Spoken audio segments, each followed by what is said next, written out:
first generation lawyer in my family, and most of my siblings, cousins, they are actually from engineering background. And I had a natural inclination towards technology. And in fact, before moving to legal industry, I was actually preparing for my law entrance examination, being with engineers actually.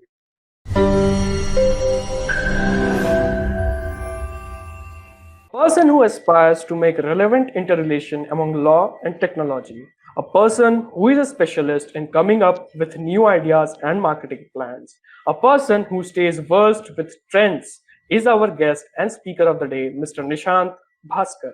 He is a lawyer and now the founder and chief strategist at AltClick. One of his astounding achievements that has to be highlighted here is that he conducted the WHO legal development program on road safety in India as the project head. We are very contented by your presence and we welcome you to the Skill Valley show. Thank you, Onkar, for the kind introduction. And so I'm really delighted to be part of your show, and I'm really kind of excited to learn more about Skill Valley in general, and also interacting with you guys. So yes, Yes, sir. So, sir, shall we start with the questioning round? yeah, sure. Please go ahead. Okay, so the first question for you, sir, from being a lawyer to someone focusing on business using digital marketing, where and how did the drift take place? Right. So I'm actually a first generation lawyer in my family, and most of my siblings, cousins, they are actually from engineering background. And I had a natural inclination towards technology. And in fact, before moving to legal industry, I was actually preparing for my law entrance examination, being with engineers actually, and I got to learn so many things.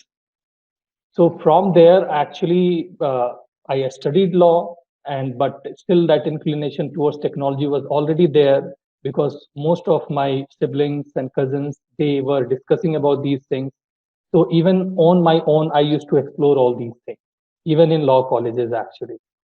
And so after doing law, like everybody was going to for litigation or practicing in a law firm, but I decided to carve my own path, which might be a little different, and to to find something where there could be sort of interaction between law and technology in a very frequent way.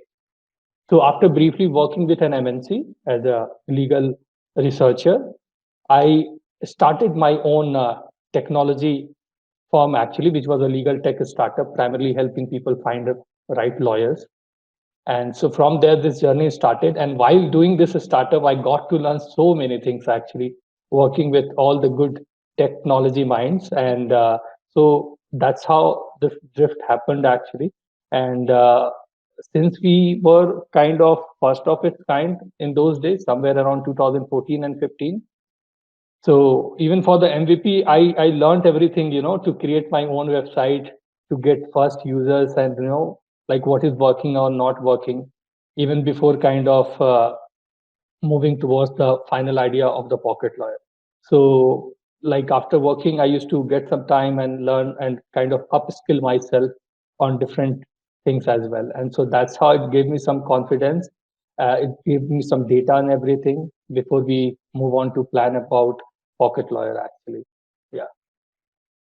That's actually nice. Now, my second question is actually driven from this answer of yours when you were taking this drift from your business to this digital marketing kind of things.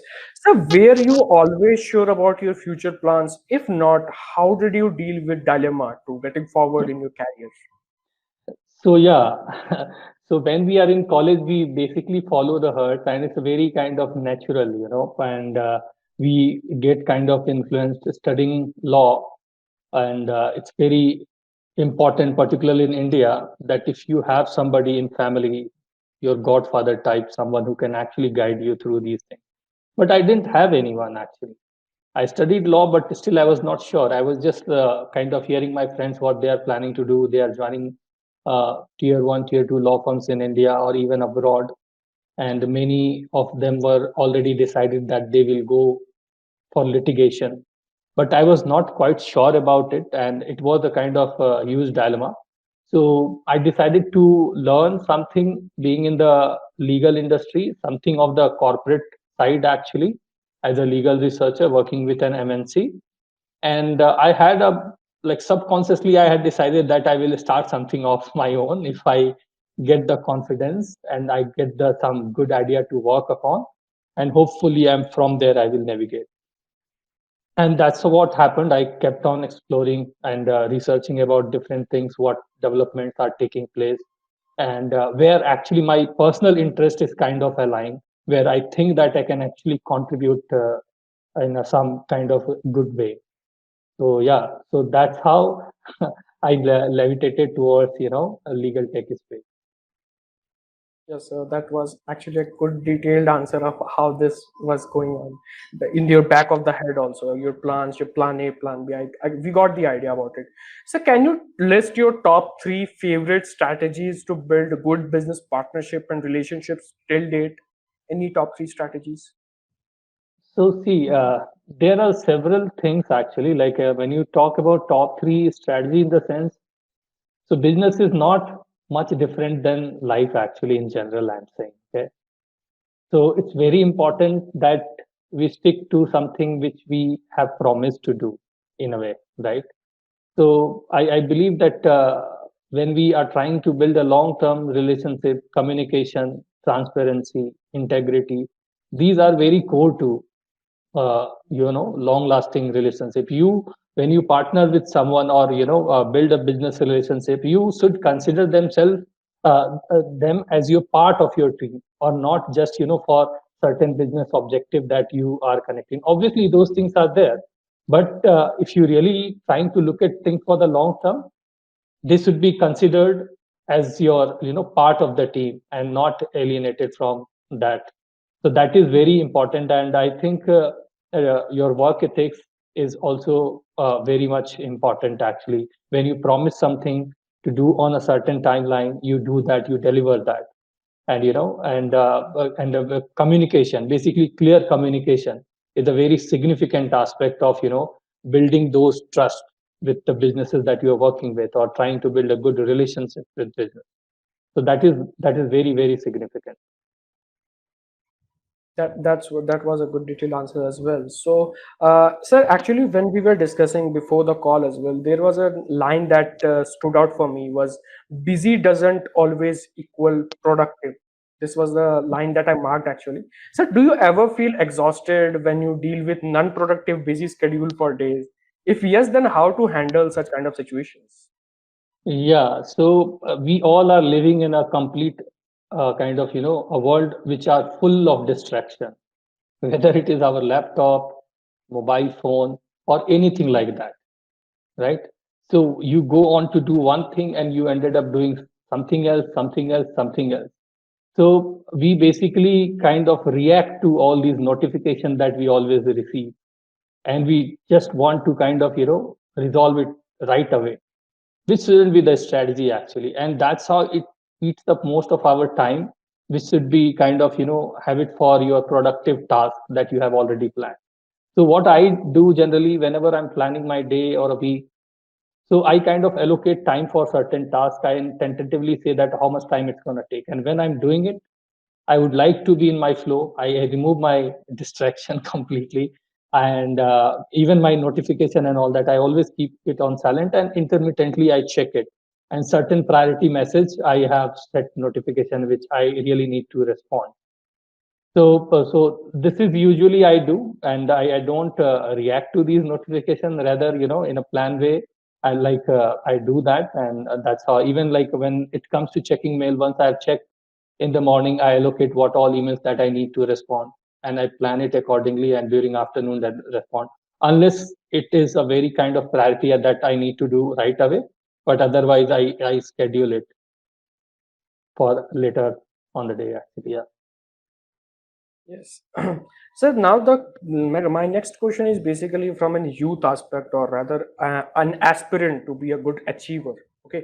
So the question is like how to deal with our procrastinating habits, because in our generation we actually see these kind of things are much more in our related to our genes actually. So how to tackle with that? Right. See, there are like different aspect of looking at things actually. So how does procrastination actually become part of our habit? Because we sometimes we are not able to prioritize what we are planning to do. And secondly, when we try to make something really perfect, it gets procrastinated because we really think that we don't know enough, we haven't done enough, so we should learn enough before we start doing it, right? So obviously, the core and fundamental knowledge about the things should definitely have before you start off certain things. And when you start, you get to know the things and you can accordingly learn also. But sometimes I have seen many people they would learn each and everything before even starting off. So the important thing is to doing it actually.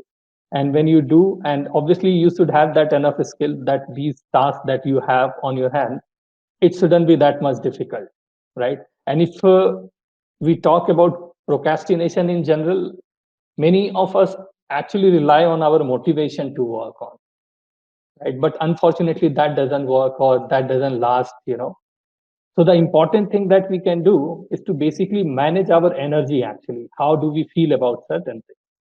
And if we are able to do it properly, this problem can be actually resolved. And further, the most important thing is to have a system in place. You should have a timing for doing certain things and try to repeat those tasks, which are kind of your repeated tasks that you do on a regular basis, on those timelines only, right?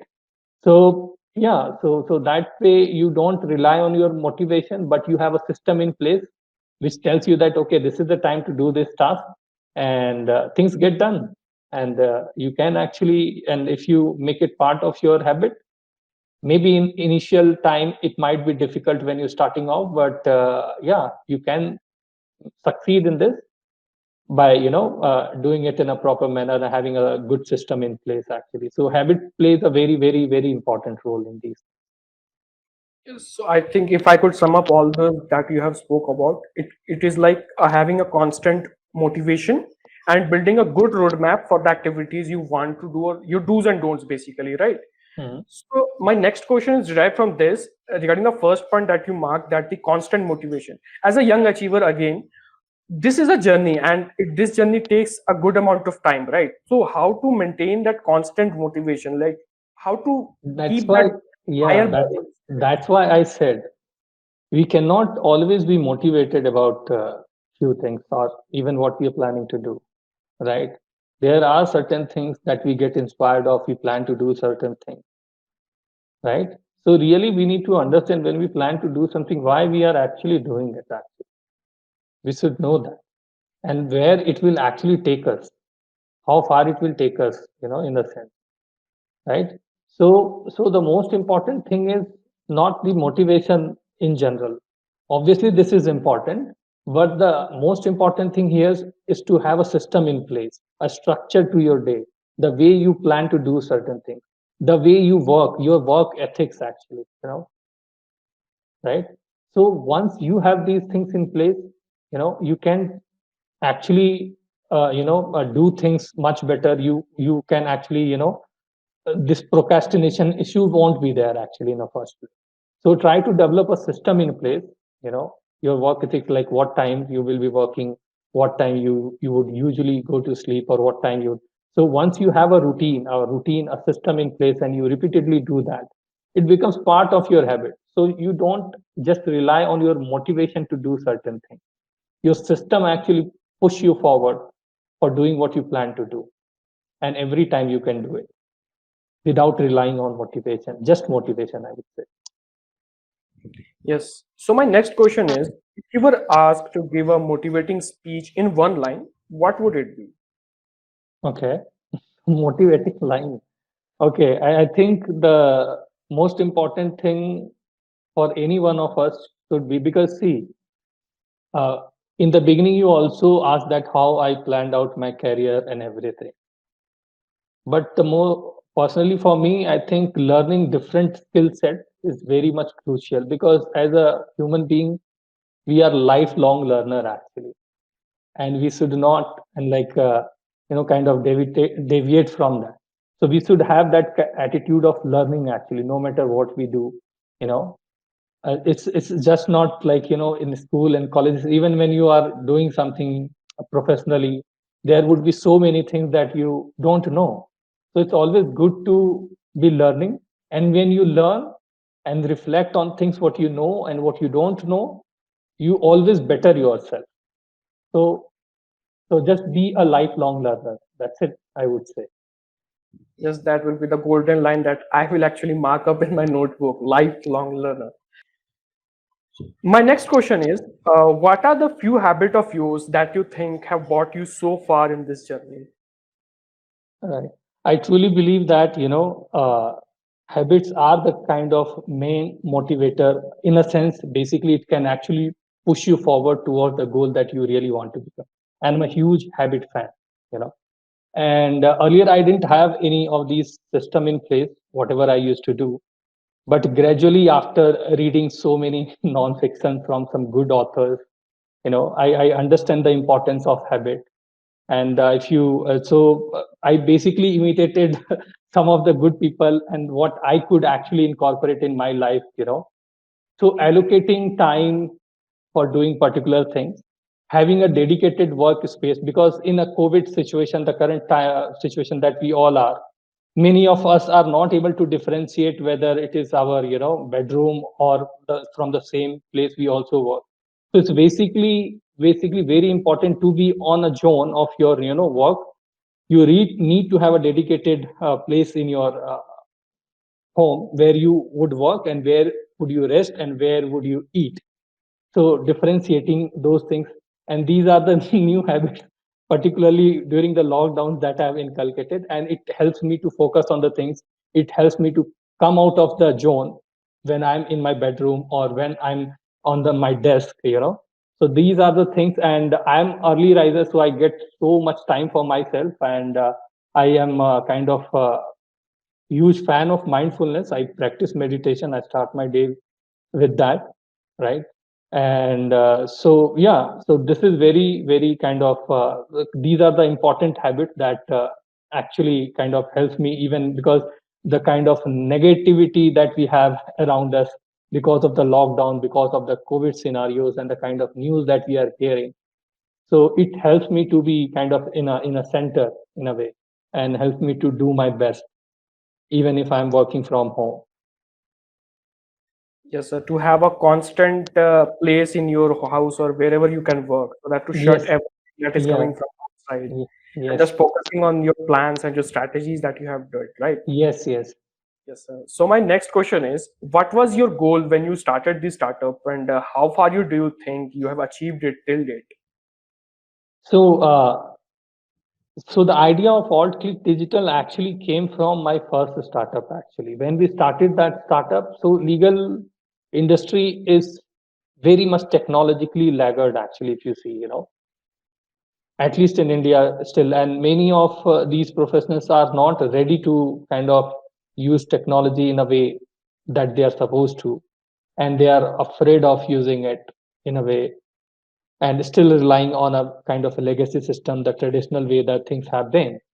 But because of now, we see that technology has become kind of intrinsic part of us actually, right? So when we created the platform, we saw that people are not very much inclined of using these things. So it was kind of difficult for to convince us to these professionals to use our platform, right? And we believe that we were a bit ahead of the time, and which was kind of difficult. And from there, we realized that we really need to kind of create a sort of ecosystem where we can actually help these professionals to have a better digital presence, and we could help them for a digital transformation for their practice, and also how they can create thought leadership using certain mediums.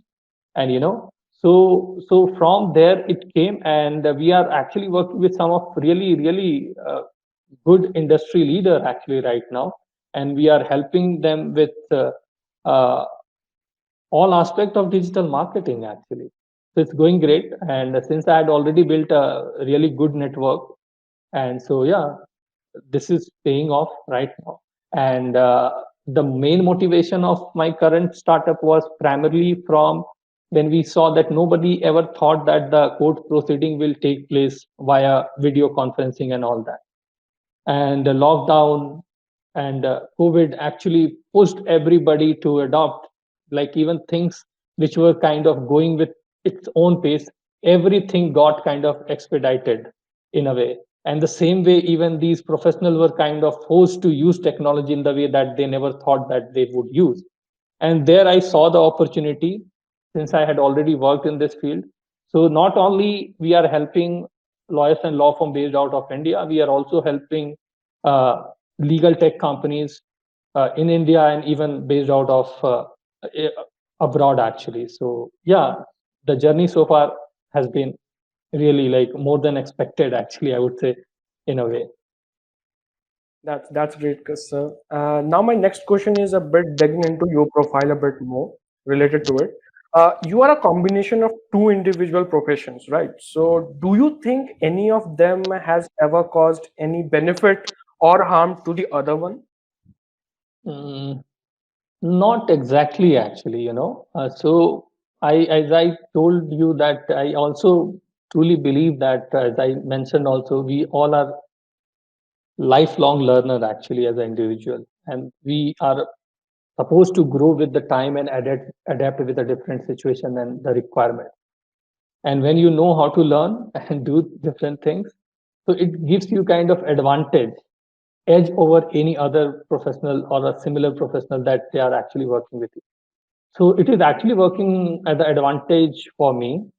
In a sense, I understand the industry, I understand the technology, so I am able to help advise people in a way that probably people who are totally hardcore digital marketeer or just lawyer. So that way I understand the both things. I have done both things.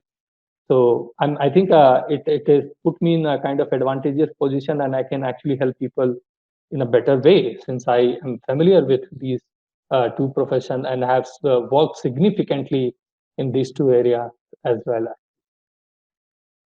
Heading towards the end of the session, any specific message that you want to pass on to the audience hearing us out? Message. So yeah, I know that we all are going through a very difficult time, and more than anything, the positive attitude and the hope can take us really far, and we should stay strong, stay safe wherever we are, and yeah, do take care, and that's it. Thank you for listening, and thank you for joining for this session.